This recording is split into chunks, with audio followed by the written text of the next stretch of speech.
السلام علیکم ورحمۃ اللہ وبرکاتہ۔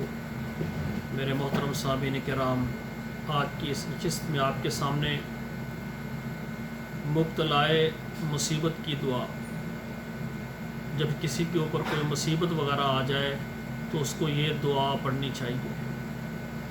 جس طرح کسی عورت کا خامد فوت ہو جاتا ہے یا کوئی نقصان ہو جاتا ہے تو بندہ یہ دعا پڑھے، اللہ ذوالجلال اس سے بہتر پھر عطا کر دیتے ہیں اور صبر کی بھی توفیق دے دیتے ہیں۔ دعا سماعت فرمائیں۔ انا للہ و انا الیہ راجعون، اللہم اجرنی فی مصیبتی واخلف لی خیرا منہا۔ دوبارہ نوٹ فرمائیں۔ انا للہ و انا الیہ راجعون، اللہم اجرنی فی مصیبتی واخلف لی خیرا منہا۔ اس کو یاد کر لیں تو یہ مصیبت کے وقت یہ دعا پڑھیں، اللہ ذوالجلال بندے کی مصیبت کو دور کر کے اللہ انسان کے اوپر آسانی اور رحمت نازل فرماتا ہے۔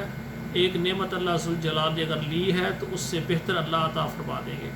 السلام علیکم ورحمۃ اللہ وبرکاتہ۔